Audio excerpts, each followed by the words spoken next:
Hello guys, my self Himanshu Dhawan और आज एक ऐसी डाइट के बारे में बात करूं जो वेरिकोसील के पेशेंट को लेनी चाहिए। अब वेरिकोसील के पेशेंट को लेनी क्यों चाहिए उसके पीछे भी रीजंस के साथ दूंगा।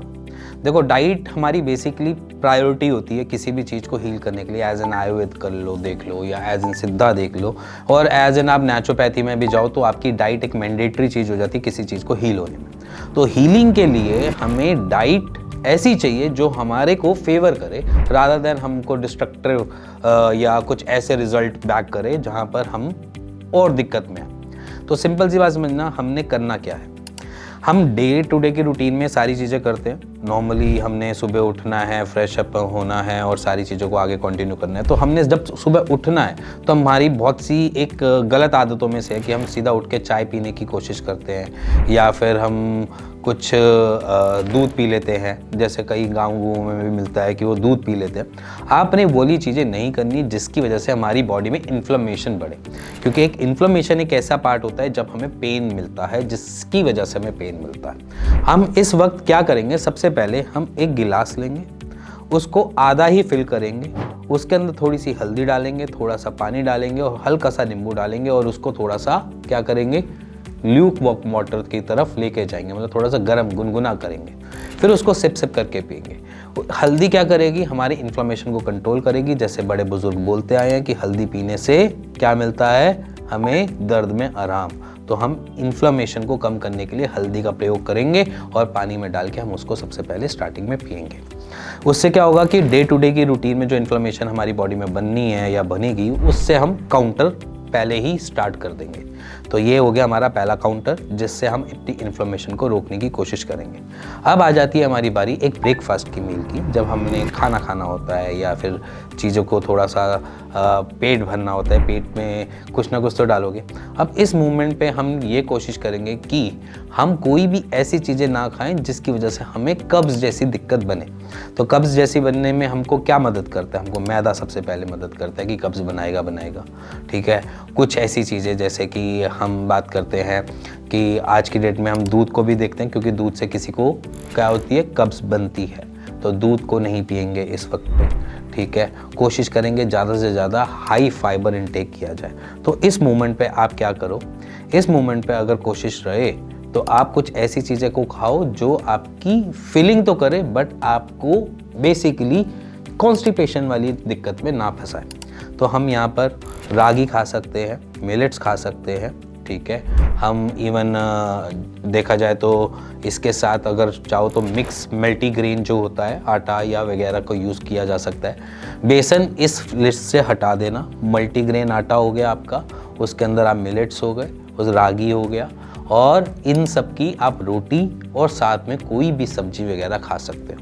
हाँ, अब इस मोमेंट पे ये पूछा जाता है मुझसे कि मैं रोटी खाऊं या ना खाऊं। देखो, सिंपल सी बात समझना कि रोटी से भी हमें कब्ज़ हो सकती है। तो हम रोटी और चावल को इस मोमेंट पे इनटेक नहीं करेंगे। हम यहाँ पर क्या करेंगे, पहला मील है तो हम कोशिश करेंगे कि ज़्यादा से ज़्यादा और जल्दी से जल्दी हमारी बॉडी उसको अडॉप्ट कर ले और न्यूट्रिशन एब्जॉर्ब कर ले, और कोई भी उसके साइड इफ़ेक्ट्स ना हो। तो न्यूट्रिशनल वैल्यू हमें ज़्यादा चाहिए, हमें कब्ज़ वाली दिक्कतें नहीं चाहिए।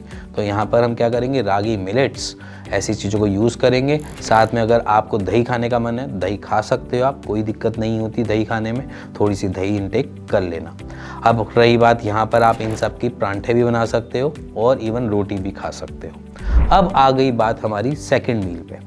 अब सेकंड मील क्या होता है कि हम बेसिकली देखा जाए तो जो हमारा लंच का टाइम होता है, उस मोमेंट पे हम ज़्यादातर रोटी सब्जी भाजी वगैरह खाते हैं, चावल वगैरह खाते हैं। अब मैं इस मोमेंट पे आपको नहीं रोकूंगा, क्योंकि ये मिड डे मील होती है, और मिड डे मील मेरे हिसाब से थोड़ी सी न्यूट्रिशनल वैल्यू ज़्यादा होनी चाहिए, हमको थोड़े कार्ब्स मिलने चाहिए। तो यहाँ पर अगर आपका चावल खाने का मन है तो चावल खाने का मन है तो यहाँ पर आप ब्राउन राइस से उसको रिप्लेस करोगे, और अगर आपको आटा खाने का मन है या रोटी चपाती खाने का मन है तो यहाँ पर आप उसको चेंज करोगे मल्टीग्रेन आटे से, जिससे आपकी न्यूट्रिशंस वैल्यू भी बनी रहे और साथ में आपको कभी कॉन्स्टिपेशन भी ना करे और आपकी इन्फ्लेमेशन को भी कट डाउन करे।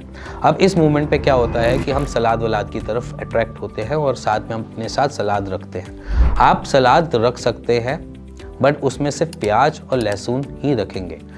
जो मसाले आप सब्जियों में यूज़ करेंगे उसमें कोई भी गरम मसाला या फिर किसी में भी जायफल जावित्री वाली कॉम्बिनेशन नहीं होनी चाहिए। आप इसमें नॉर्मल अपना जो घी का तड़का लगाओ, नमक डालो, काली मिर्च डालो और साथ में अगर आपको मन करे तो हरी मिर्च डाल के आप तड़का लगा सकते हो अपनी दालों में, अपनी सब्जियों में, जिससे बेसिकली हम क्या कर रहे हैं, हम आपके खून को पतला करने की कोशिश कर रहे हैं प्याज से, लहसुन से और आपकी हरी मिर्च से।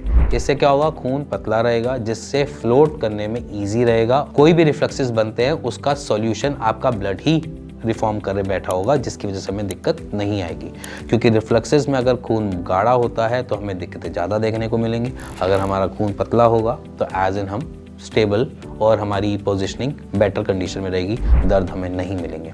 तो सिंपली हम क्या करेंगे, हरी मिर्च, लहसुन, प्याज का तड़का लगा सकते हो, काली मिर्च डाल सकते हो, घी डाल सकते हो, नमक डाल सकते हो अपने खाने में। अब यहाँ पर एक और बात रह गई, जिनको बहुत ज़्यादा मिर्चें खाने की आदतें होती हैं लाल मिर्च की, उनको ट्रबल ज़्यादा देखने को मिलती है। तो हम क्या करेंगे, लाल मिर्च को छोड़ेंगे इस मूवमेंट पे और अपने खाने को थोड़ा सा सात्विक की तरफ लेके जाएंगे, हल्का खाना खाने की तरफ लेके जाएंगे। अगर आप दालें पसंद करते हो तो दालें एज इट इज़, जैसे मैं बोलता हूँ कि पानी ज़्यादा दाल थोड़ी कम, इस तरीके से खाना खाएंगे। थोड़ा टाइम इस तरीके से खाने से हम ज़्यादा प्रिजर्व और सेफ रहेंगे। अब रह गई बात इसकी हमारी थर्ड मील की। थर्ड मील में हम छुट-पुट खाते हैं, स्नैकिंग करते हैं, जैसे कि शाम के टाइम हम ऑफिस से छूटते हैं तो कुछ ना कुछ खाने का मन करता रहता है। तो इस मोमेंट पे आप कोई भी सूप वगैरह पसंद करते हो तो सूप ले लो, या कोई भी फ्रूट खाना पसंद करते हो फ्रूट खा लो। आपने मोमोज़ की तरफ नहीं जाना, आपने बर्गर की तरफ नहीं जाना, आपने पैटीज़ की तरफ नहीं जाना, आपने सैंडविच की तरफ नहीं जाना, क्योंकि ये सारी चीज़ें प्रोसेस्ड फूड से रिलेट करती हैं और ये आपको कब्ज़ बना सकती हैं। तो कोई भी ऐसी जगह नहीं जाना। और आपका जो मील लंच का रहेगा वैसा ही आपका डिनर का भी रहेगा, सेम एज इट इज़, उसमें कोई चेंजेस नहीं। सुबह जो सब्जी बनाते हो शाम को जाकर आप चाहे वो भी खा लेना, कोई दिक्कत नहीं आएगी और कोई भी परेशानी नहीं आएगी। बट अपने मील और अपने सोने के बीच में कम से कम 3 से 4 घंटे का टाइम देना। क्योंकि इसलिए कह रहा हूँ, वैसे तो देखो 2.5 घंटे में आपका ये खाना डाइजेस्ट हो जाएगा जिस टाइप का मैंने खाना आपको बताया, बट हम एक स्पेयर लेके चलते हैं 1 घंटा, और 1 घंटा इसलिए स्पेयर लेके चलते हैं कि आपका डाइजेस्ट हो गया और आप फिर सोने चले गए। नहीं तो क्या होता है, खाना पड़ा रहता है आपके माइंड के साथ, आपकी बॉडी रेस्ट में जाती है और जब वहाँ पर रेस्ट में जाती है तो उसको काम करना पड़ता है, तो वो आलतू फालतू काम करते हैं जिसमें उसको भी मज़ा नहीं आ रहा होता और आपके शरीर को भी दिक्कत आ रही होती है। एज दिन सुबह उठ के हमें कब्ज़ मिलती है। तो ये कुछ चीज़ें मैंने आपको जो बताई हैं, ये एक नॉर्मल मील वेरिकोसिल के पेशेंट की होनी चाहिए। अब कुछ पेशेंट मुझसे पूछते हैं थोड़ा सा अचार खा लिया जाए, या फिर थोड़ा सा हम बाहर का गोलगप्पे वगैरह खा लें, या फिर भल्ला पापड़ी खा लें। तो मैं आपको सिंपल कहता हूँ कि अगर आपका मन करे तो आप खा सकते हो, बट उसके बीच में भी आपका 1 हफ्ते का इंटरवल होना चाहिए। जैसे कि हम भल्ले खा सकते हैं, पापड़ी नहीं खा सकते, पहला, क्योंकि पापड़ी मैदे की बनी होती है, ठीक है। अब रह गई बात यहाँ पर आपकी गोलगप्पे की। गोलगप्पे भी आप खाते हो तो 2 तरीके के गोलगप्पे मिलते हैं, सूजी के और आटे के, तो आटे के प्रेफर कर लो, ठीक है।